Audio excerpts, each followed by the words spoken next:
Eliza Harrow had lived alone for nearly a year now. Her husband, Thomas, once a riverboat carpenter, had vanished on the Missouri River during a storm that tore through their small town near the Riverlands. His body was never found. Neighbors said he likely drowned, but Eliza never believed that. She said his soul still wandered the riverbanks.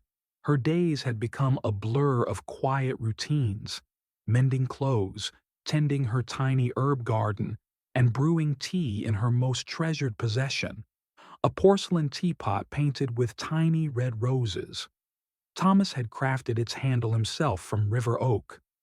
"For our tea and our tomorrows," he'd said on their 5th anniversary. Now, each morning, she set the teapot gently on the stove, a ritual, a memory, a hope.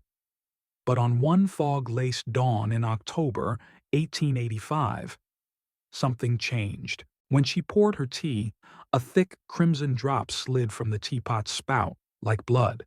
It stained her saucer, dark and frightening. Eliza's breath trembled. Teapots did not bleed. Yet this one just had. News travels fast in a small town. A widow's teapot crying blood? Faster. By mid-afternoon, neighbors peeked nervously over her fence. The preacher's wife whispered that demonic spirits plagued the Harrow home. Children dared each other to touch Eliza's porch railing before running off screaming. Only one person approached out of concern, Marshal Samuel Boyd, a firm but fair man with silver threads in his beard. "Eliza," he said, removing his hat respectfully, "folks say you're troubled by something strange." She hesitated, ashamed of how unbelievable it sounded, and how terrified she was. "You can see for yourself," she whispered. He did. The teapot sat warm on the stove. Marshal Boyd tipped it, and again a bead of red thick as syrup slipped out. He stepped back, startled but composed. "That's no ordinary mischief," he muttered. Eliza's hands shook. "What does it mean?" He didn't answer, but a look flickered across his face, concern and suspicion. Eliza spent the night scrubbing the teapot, trying to rid it of the strange red substance. She boiled water through it over and over. Still, every time she poured, red droplets returned. She inspected the inside for cracks, for hidden dye, for anything. Nothing. But when she held the teapot up to candlelight, she noticed faint scratches on the porcelain's inner walls. Not random, but deliberate. Carved words. Her heart pounded as she traced the markings. "Find me." Her knees weakened. Thomas's handwriting. She'd know the curve of those letters anywhere. Her Thomas. Calling from beyond? Eliza clutched a Bible to her chest that night, praying until her voice cracked. "Lord, give me strength. Give me truth." She wasn't a foolish woman. She knew grief could twist the world into illusions. But Thomas's handwriting wasn't an illusion. Sleep eluded her. Every creak of the house sounded like footsteps. Every gust from the river seemed to say her name. By dawn, she resolved to seek help. If the message was a plea or a warning, she needed guidance from someone who understood mysteries deeper than fear. There was only one such person in Riverbend. A mile beyond the edge of town, where trees nodded into ancient shapes, lived Aunt Miriam, a healer, a root worker, and to some, a witch. Her cabin smelled of herbs, healing oils, and secrets. Eliza explained everything: the bleeding teapot, the scratched message, the fear clawing at her heart. Aunt Miriam listened with sharp, knowing eyes. "When the dead want to speak," she murmured, "they use what they can still touch in this world. Love leaves doors open." "But Thomas is gone," Eliza whispered. "Are you sure?" Miriam replied. "Rivers don't always take, sometimes they hide."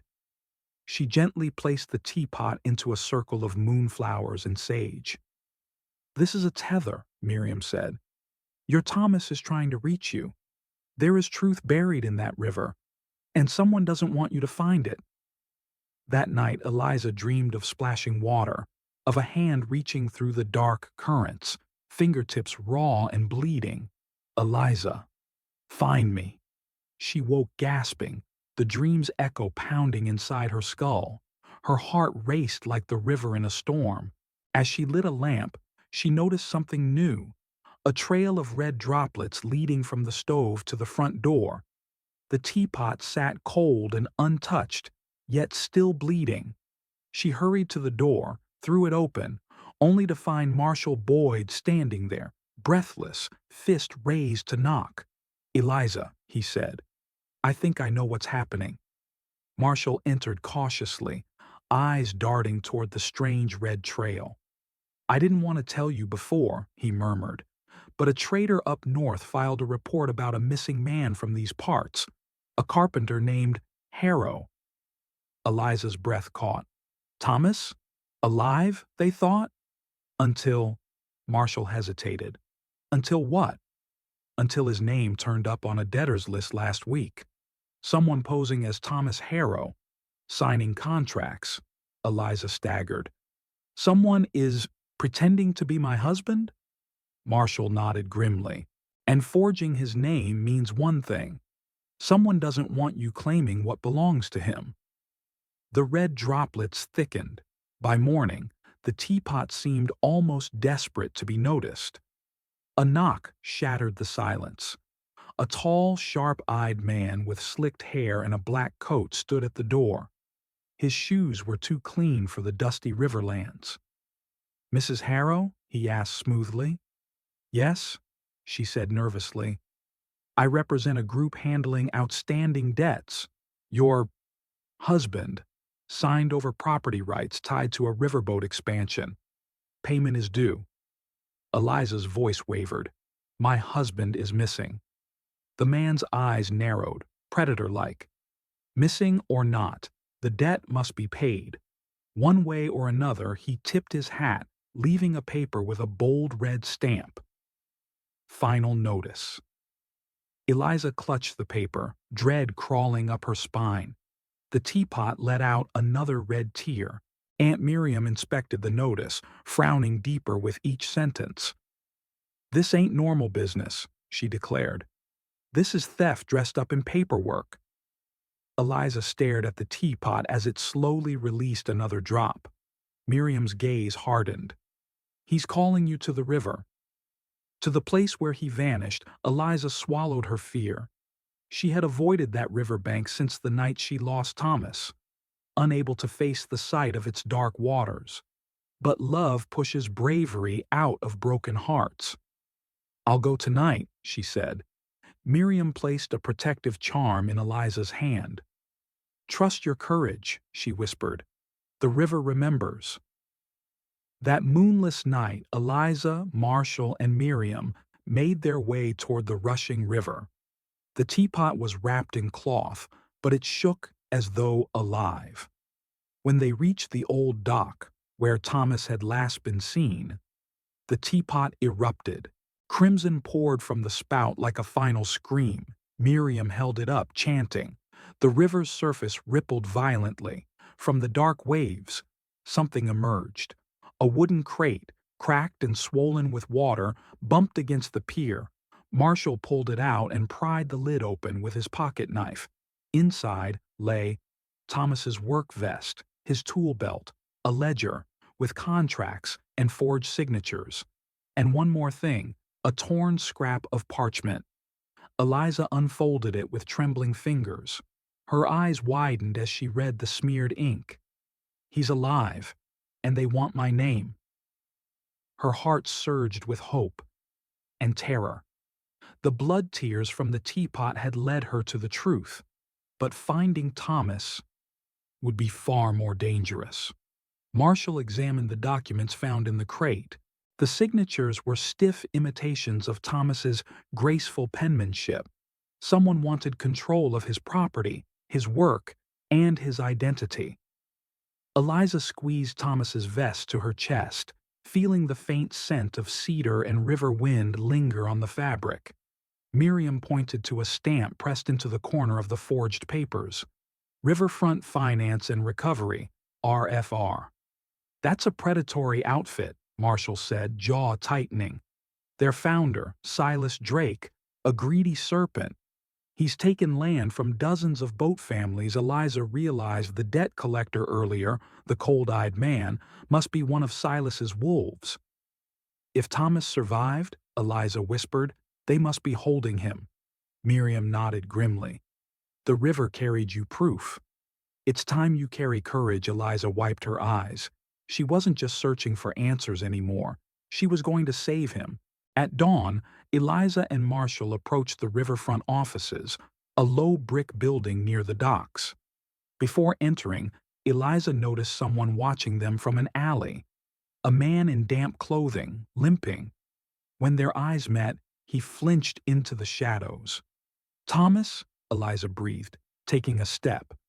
But the man vanished. Inside the building, Silas Drake stood like a statue in his grand office. Tall, with a polished cane and a smile sharp enough to cut skin. Mrs. Harrow, he said, oozing false sympathy. I was just reviewing your husband's unfortunate debts. Marshall slammed the forged ledger on his desk. These are lies, Silas. Silas arched a brow. Do you have proof? A body? A witness?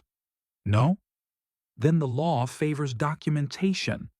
And the documentation says your husband owed a great deal. And your house is collateral. Eliza's fists clenched. Silas leaned forward. You could settle the matter by signing over all claims to your husband's tools and any outstanding wages. He slid a contract toward her. Eliza stared. She finally saw him for what he truly was. A man who got rich stealing from the poor, burying hope where no one could reach it. And he wasn't done yet. That night, Eliza and Miriam walked home under the soft hush of the river wind. Suddenly, footsteps.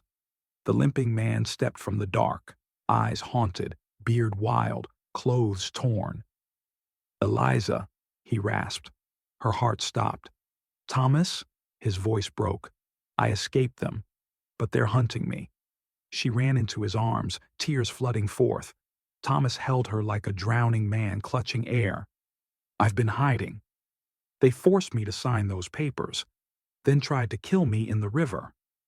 Miriam placed a steadying hand on his shoulder. The teapot guided her. Love doesn't drown so easy. Thomas's expression darkened. You must burn those forged papers and stop Drake. He'll hurt anyone to protect his empire. Eliza nodded. She'd been afraid for too long. Now fear had become fire.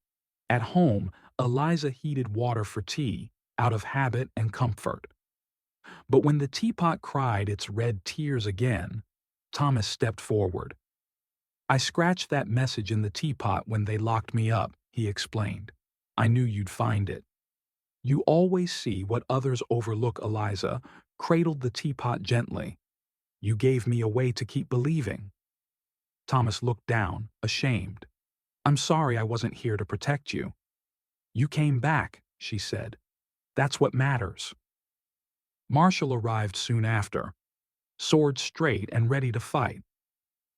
We'll need evidence of Drake's crimes, he declared. Thomas nodded. I know where the records are kept.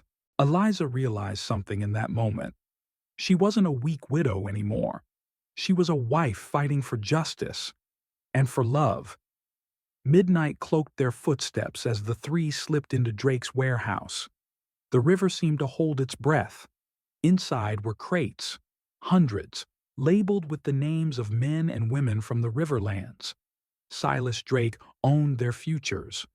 Thomas found a locked metal safe under the floorboards. The ledger with original signatures is here, he whispered. Marshall broke the lock. Inside, not just Thomas's true ledger, but signed confessions obtained through coercion, proof enough to topple Drake's empire. Eliza's victory felt close, until a lantern beam cut through the darkness. Well, well. Silas Drake stood at the doorway, pistol in hand. A widow, a carpenter ghost, and a washed-up marshal. What a tragic trio. He cocked the gun. Put the documents down. Silas fired. The shot echoing like thunder. Eliza screamed as Thomas fell to one knee, blood blooming on his arm. You should have stayed dead, Silas hissed. Rage ignited in Eliza. A year of grief, fear, whispers accusing her of madness. All of it exploded. She grabbed the nearest weapon, the teapot. Silas laughed. You think crockery can stop me? The teapot, as if hearing, trembled, then split at the seams. A flood of deep red, not water, not paint, spilled across the floor. Silas slipped, crashing backward, the gun clattering away. Miriam gasped. The river's truth. The fluid shimmered like liquid memory, like all the blood Silas had stolen to build his empire. And now it turned against him. Silas scrambled to his feet, panic wild in his eyes. You can't touch me, he shouted. I own the law. Marshall stepped forward, badge gleaming. Not anymore. They dragged Silas outside where a crowd had gathered, neighbors who'd been awakened by the gunshot. They saw Thomas alive. They saw the papers proving their own exploitation. Silas tried to run, but river mud clutched his boots. The Missouri current surged unnaturally, pulling at him like judgment given form. Silas screamed as he slipped into the river. The water swallowed him without mercy. No one moved to save him. The river does not free those who try to drown others. The sheriff took witness statements. The documents were secured, debts dissolved, stolen lands returned. Hope flowed through Riverbend like spring thaw. Thomas was treated for his wound. Eliza wouldn't leave his side. Doctors said survival was certain, but rest was needed. Eliza washed the teapot's broken pieces. The red liquid was gone, as though its purpose had been fulfilled. Miriam laid a gentle hand on her shoulder. Objects hold love, but love must move on. Eliza smiled softly. He doesn't need to call to me from beyond anymore. She kept the pieces anyway, not as a reminder of fear, but of faith. Weeks later, Thomas stood again, stronger, braver. He rebuilt his workshop with neighbors who owed him their homes. Marshall received promotion to sheriff, and a hero's respect. Aunt Miriam remained Eliza's spiritual lighthouse, wise and steady. One evening, Thomas presented a small package wrapped in twine. For our tomorrows, he said with a grin. Inside was a new teapot, porcelain with blue river patterns, and a wooden handle carved from river oak. Eliza's heart melted. It's beautiful. Thomas poured their first cup of peaceful tea in a long time. No tears, no blood, just warmth, love, and tomorrow. Years passed. The Harrows thrived. Their home welcomed children, laughter, and weary travelers who needed kindness. The broken teapot sat in a glass case near the hearth, a silent guardian of their story. One stormy night, Eliza woke to a soft clink. The teapot, the old one, vibrated ever so slightly. A single droplet slid from the fractured spout. Not red, clear as the river after rain. It landed on a faded piece of Thomas's old vest, like a goodbye. Eliza smiled through grateful tears. Thank you, she whispered to the past, and to love's miracle. The droplet dried, the teapot rested, and the river, at last, was calm.